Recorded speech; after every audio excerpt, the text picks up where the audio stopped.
So, good morning, Bill. It's good to see you. Oh, good to see you too.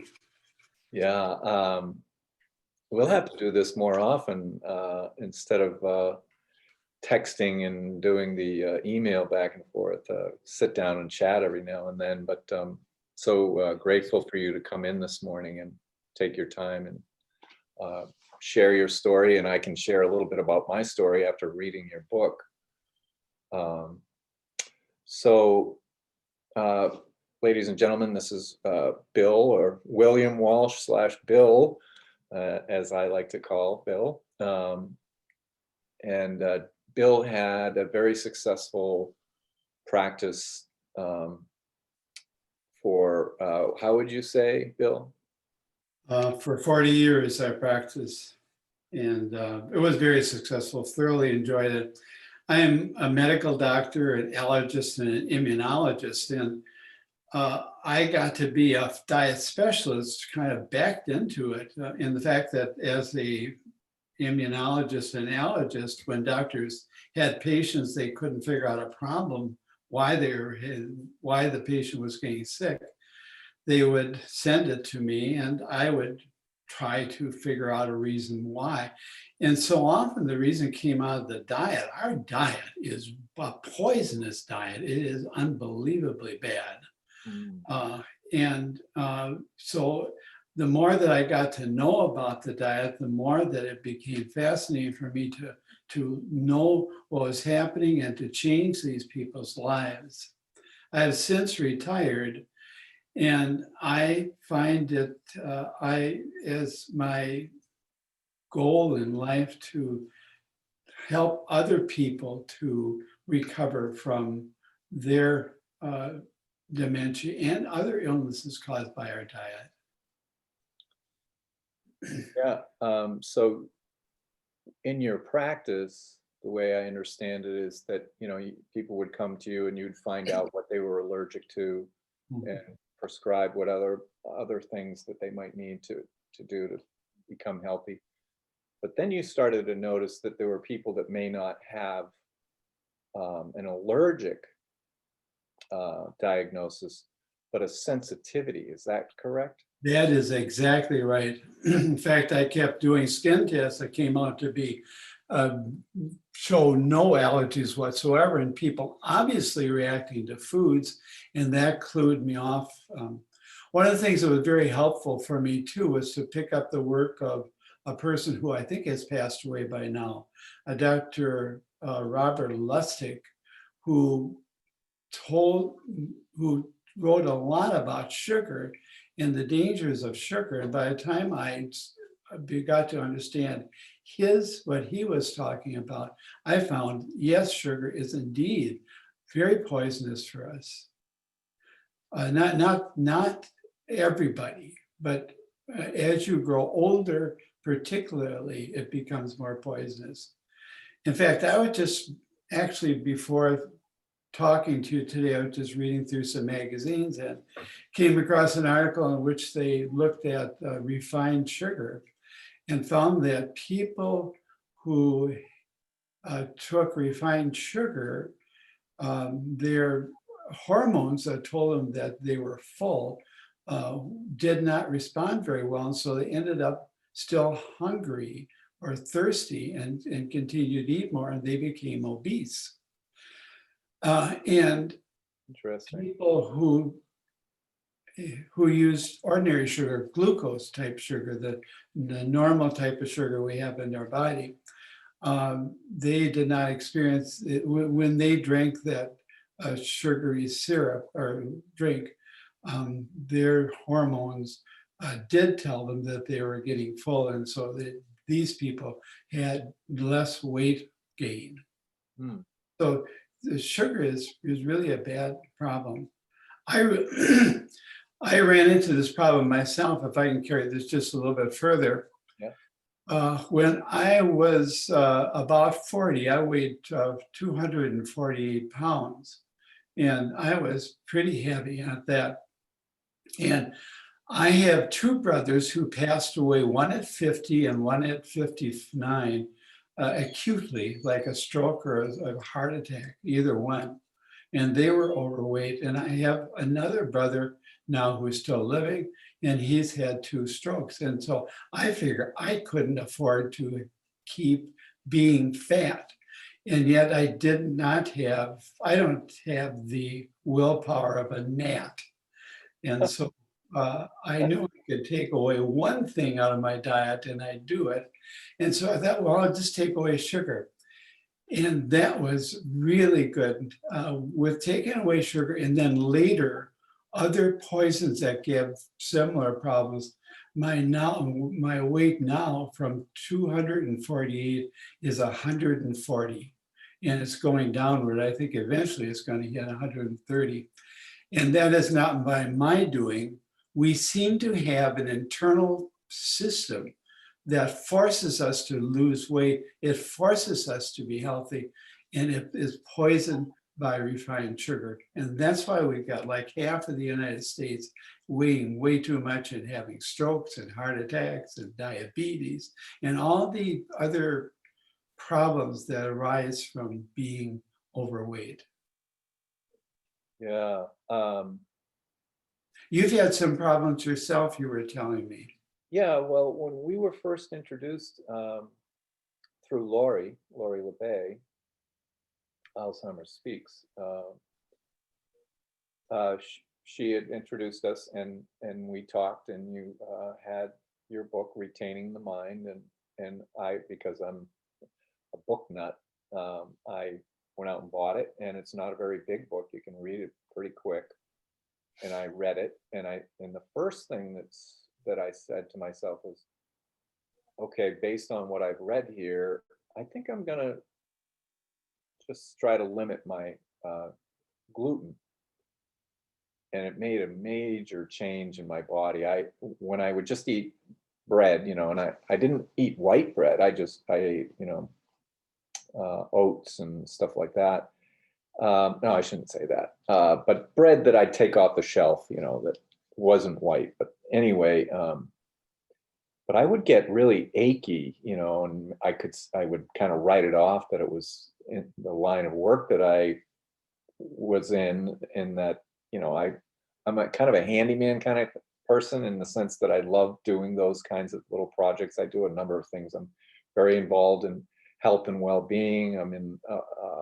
I spend a fair amount of time in the financial world, but I also like to, so my neighbors all have these little projects. So I do that kind of thing, and I would chalk it up that, I'm stiff and sore because of that work. And when I limited my gluten, it completely changed the way I felt. I didn't feel achy.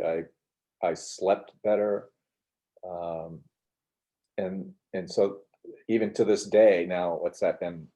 I think 4 years ago we met, 4 or 5 years ago. Yeah. And we've known each other quite a while. Yeah. The first time we've gone face to face, as far as I remember. Yeah. So, and then I thought it was interesting that in the book you'd mentioned citrus as a problem for some people.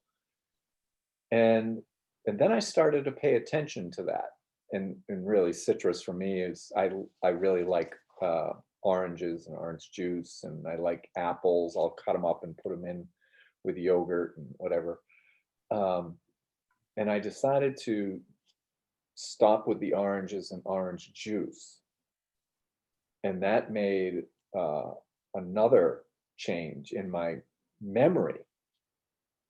If I have a glass of orange juice, I can feel it the next day, where I'm like searching in my brain for answers. I'm thinking, okay, what's that? And then I won't, somebody's name or title of a book or whatever it is I'm trying to find.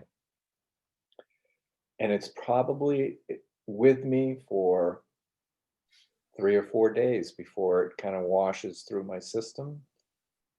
And then I'm back to, normal again. So I've cut way back on orange juice and oranges and citrusy kind of things, even though I really like them. But yeah, that's my personal experience. So And I'm 65. I'm not like considered old, you know, in the sense of I'm not 105. And I'm very active, um, meaning, you know, I work out and I go for walks and I do this handyman stuff. When I do the financial and the well-being stuff, I'm generally working like this, you know, sitting. And so the price of your book, and I know that you're not trying to make money here, trying to say I need 100 books to be bought every day or whatever, because that's not the furthest thing from the truth for you. You had a very successful practice, you're all set, but you're doing it because you want, you're doing it for the love of humanity. You want to leave some form of legacy to help your fellow man, your brothers and sisters, so to speak. Absolutely. Yeah. And, you know, thank you for that. I'm glad that you said that, what you just said. In fact, let me make you an offer now that everybody can hear, and that's that if you would write that up, I will include that in my next book, which I think will be coming out in the first quarter of next year. Oh. That would be just a perfect thing to add to that book, your experience, your name and everything. And just to have other people see people, let me try that again, to let the reader know that this is a very common problem. It is not uncommon. And all you have to do is look up around and you'll find people reacting to it. Yeah, I believe there's probably a lot of reasons that people struggle with memory. But this is definitely one of them. I think it is for me. I know that in medical school, I had a terrible memory. I used to study in the day or 2 days before a big test would come up because I would lose it too much if I tried longer. And that has changed. My month by month, the longer I stay on my diet, the better my memory becomes, much like you're finding your memories improving. So we have both been bothered by this for many years. Yeah, I think I probably started to notice that probably 5 years ago. It was like, oh boy, this is not good. This is not the good direction to be headed in. And so when we met shortly after that, or right in that area, it completely changed my experience. And I've shared, actually, I don't even have a copy of your book in my house anymore because I've handed them all out. I'll send you more. Yeah. But yeah, I went looking for it this morning. I was like, oh yeah, I loaned that out. But I'm glad. If you can loan it out, that's fine. Somebody will get it, and that makes me just feel great that maybe somebody else will pick up, that they can live much more comfortable and feeling much younger if they be careful of that diet. So tell me about your journey, because you actually have dementia. You consider yourself someone with dementia, but you've recovered from it. In 2015, it became obvious to me. One of the things that happens is that the last person who knows that somebody has dementia is the person himself. Everybody else probably picks up that this person is not functioning very well. And I was like that. I was becoming so troubled that in conversation, I couldn't talk, put out a long sentence, because by the time I got to the end of that sentence, I'd forgotten how I started. So my sentences were always, hi, Joe, how are you doing? How's the family? Just kept them very, very short. And I think people didn't realize just how bad off I was. And I on a board of our local public library, and I was chair of the program committee. And in spring, we had a breakfast for people, and they got all dressed up. They're beautifully done. It was at their golf club and beautiful setting, and we had a speaker, and I had the honor of introducing the speaker. And she was a person who had a article in the newspaper, and she was a gardener. She wrote about it, and she was just perfect for what we had and all for the talk that we were going to have. And all I had to do is do a simple introduction, like I'm talking to you right now. That's all. Just so say hello. She's a nice gal and very smart, and let's listen to her.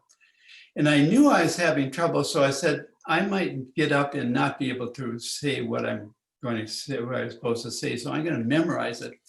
And I wrote it out, and I couldn't memorize it. I couldn't memorize a short little introduction. And so, okay, fine, I got to stand up and read it. Now I stood up at the thing. There was like 60 to 80 people. There was a lot.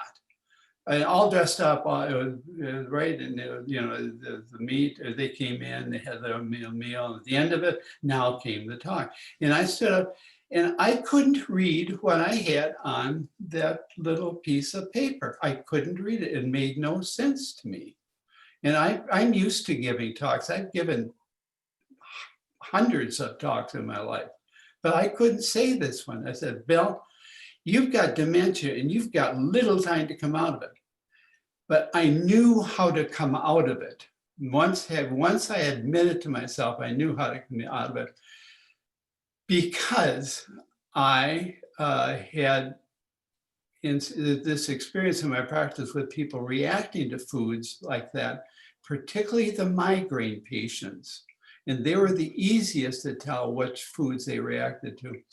And what I figured out was that in migraine, what you get, a pounding headache, and let's say that these two fingers are one is the artery in the head and one is the nerve in the head. And the artery continually, well, this will be the artery, it continually bops against that nerve as a heartbeat, boop, boop, boop, boop, boop. And that's what gives you the migraine headache, is that the artery pounding on that damaged nerve. Well, the diet that I was giving was a diet that repaired nerves by taking away most of the chemicals, the poisonous chemicals in our diet. And once the nerve was able to recover, then the headaches went away, because now the nerve again could pound on that nerve and not cause any headaches. So I knew that there was a diet that allowed nerves to come back. And I thought, that's what I need. That's what I did. And that's what I'm still on. And I'm still refining it. As I grow older, I become even more sensitive. I have to be even more careful. But as long as I'm careful, I feel young, I feel good. I'm 83 years old, and I just don't feel 83. I can't see why anybody would want to feel old. Yeah, right. You have to pay a lot as far as the diet goes, not money, but just an inconvenience, because there are a lot of foods that you really like that you have to take out of your diet. You can't have them anymore. But if you do, the rewards are great. Yeah. Well, thank you for that. That's great. So you say you're coming out with another book. Is it refining, retaining in the mind, or is it a completely different new book, or what have you got? The book I have out right now is a refreshment and a revising of the Retaining the Mind. And I decided to come out with a series of books because there's just so much to talk about. Like, were you to give me that section about yourself and your life, I'll put it in the book, and then I'll have to start on the next book. But that's fine. I will keep writing as long as I can help somebody. but it'll be a book just like this. My current book is How I Recovered from Dementia. And it'll be like this. I like these books. What I have to say is simple, but it has to be said often until people understand what's going on. And it should be easy to read. I've had people tell me that they sat down and read it within 2 hours, and that's the type of book I want out. I don't want a thick book that they have to come back day after day. What this does is that if they forget something that I tell them, they can just reach into their cabinet, pull the book off the shelf, flip through the pages and say, oh, that's what he meant. That's what he said. So that's the rule, the reason for the book. It very much, it goes along very well with the 10 videos I have made explaining the dementias and how to come out of them. Yeah, and way people can see those videos is to go to your website. Is that correct? That's right. Which is, I'll just spell it here, DRWE Walsh, WALSH.com, correct? That is right. Yeah, so it's DRWEWALSH.com. Yes, my name, William E. Walsh, and then it starts with Dr. DR. With Yeah. it starts with the first letter is a D, like in Donald. Well, let me ask you a question. So if someone has dementia, is there a point in their life, do you think, that an age where they can't recover from it? Yes, right. Do we have time for a little story? Yeah, we do. We've got a few minutes. Okay. We're ready to wrap up, though. Yeah, you're right on. I was at a meeting of people who were talking about dementia, and one person there told about her husband who who was in a terminal coma, and they decided that they couldn't help him. He had dementia so bad it was terminal coma, and he was dying. And so they said, let's not. They were force feeding him, and they said, let's stop this. Let him go. They did. And in a week, he sat up in bed, smiled, and ate a big breakfast. Do you know why he did that? He did that because they stopped feeding him our ordinary diet, which is a poisonous diet. And he was able to recover.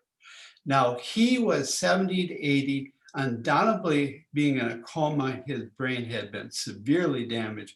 And you could bring him out of it, but it might take 20 to 30 years before he could really recover. So it depends on how deep and how old. If he was at 25 like that, then you say, well, there's a lot to live for. Let's bring him out of it. And we can take the extra years. But at 70, he wouldn't have recovered before he was 100. And what happens if his family was no longer able to take care of him? Who would take care of this person? Right. So I didn't become involved with it at all. I thought, there's not a good answer for this. Yes, there are times where it's too late, but you can bring, I think, anybody out with it. It just, you have to be careful about what their age is and what you're going to get once you get them out. Yeah. It's far better not to let that happen, not to get so terribly demented. Yeah. All right. Well, Bill, I think that ought to do it. It was just, we were right around the 30-minute mark, and I try to keep these at that. But again, people can go to the website and see some videos, and absolutely find your book on Amazon and all that. And maybe we'll let everybody know when the new book comes out. That would be great to do that. And I want to thank you again for coming on and sharing your wisdom with everyone here. And thank you so much. Well, Ray, it's been fun talking to you. This is what I envision, just a talk between two people. Yeah, very, very nice. Yep. Well, you take care, and maybe we'll talk again before Christmas, but if I don't, Merry Christmas. Merry Christmas to you and to the people who will be watching. All right. Yes. All right. Take care. God bless. God bless you. Bye-bye.